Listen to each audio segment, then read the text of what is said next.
By Thibodeau. It is Barrett and Hart in there. Second unit, Robinson around the world and out.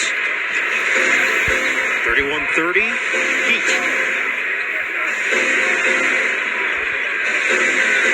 Knicks coming off a game where they scored their second fewest points of the season, 86. Jumper doesn't go for Brunson. Battle for the loose ball. Hartenstein saves it. And the ball is knocked out of bounds off of Miami. So another offensive rebound there. Happy Monday, everybody. Hope everyone had a fun weekend, safe weekend. Have a great week. Enjoy the Knicks and the Heat. This is the first quarter. Like, share, and subscribe. Please support the channel by donating. You can use Cash App or PayPal. The link and the information are in the description. Also will be in the chat. Let me know if anybody wants to see the second quarter or third or fourth quarter of this game.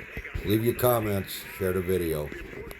Jared Greenberg interview with Thibodeau was talking about the non-Brunson minutes, right? But it's also important the non-Jimmy Butler minutes. Miami was able in the second quarter to outscore the Knicks 15-4 while Butler was on the bench. That's huge. Lowry using the screen from Zeller, and he connects. Heat playing without Tyler Hero, broken right hand, no Victor Oladipo, torn left patellar. And again, the bench responding for the Heat. Brunson, the fake on Highsmith, extra move, he's fouled. So Jalen Brunson will shoot a pair where he is 83% at the free throw line.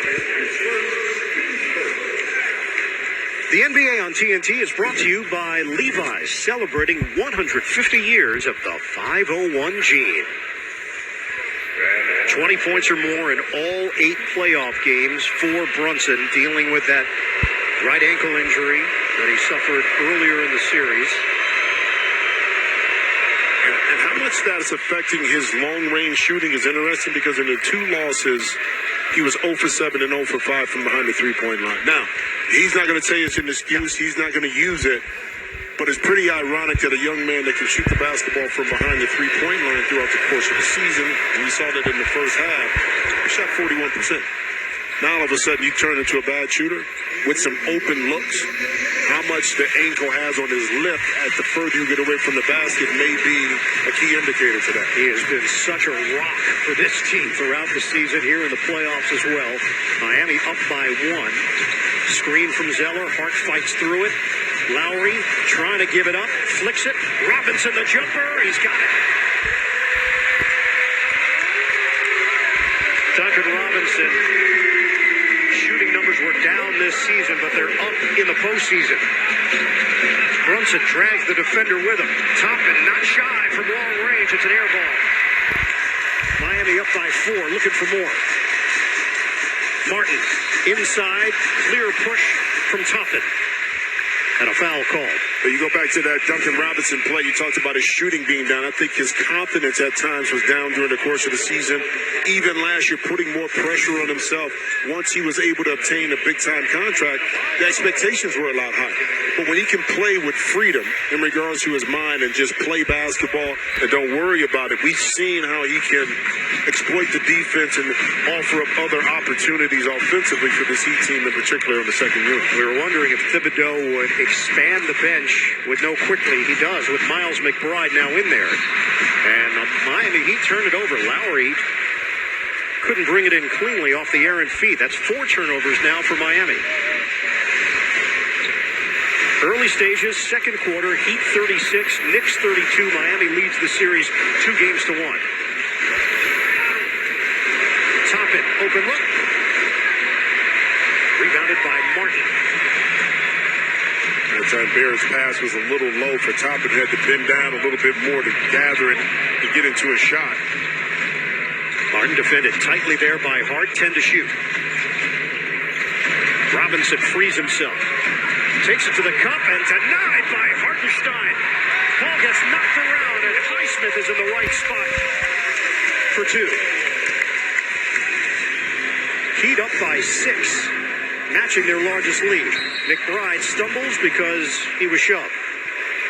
Martin was there defensively. Well, Excellent help defense by Hartenstein, but you had 3 white jerseys being the Heat to 2 inside being the Knicks, hence another opportunity to get an offensive rebound. That's 4 offensive rebounds for 6 points in the second quarter. Well, overall in the game so far for the Heat. Caleb Martin picks up the foul. Hart lost it on the trigger in. Fortunately for him, Hartenstein was in the area. 8 to shoot. Hart, jumper, no good. Toppin had a beat on it, knocked out of bounds by Robinson. So Emmanuel quickly, who's got that boot on, he said it afterwards. It hurt a lot. This was not a mild turn of the ankle by any stretch. It was in the fourth quarter of Game 3. Knicks are now 3 of 11 from three-point territory. Barrett probing, fades, off the heel. Adebayo picked up initially by Hart. Lowry being watched by Hartenstein. 12 to shoot. Adebayo asking for it. Gets the step. Puts it down with a hammer. Well, what you didn't see was Kyle Lowry recognizing that Josh Hart was on Bam Adebayo, and he directed Bam to get inside to the post. That's where the leadership from Kyle Lowry on the second unit is so paramount. You find a mismatch, you exploit it. Now you got an easy opportunity. No point pains for the Heat early in the second quarter.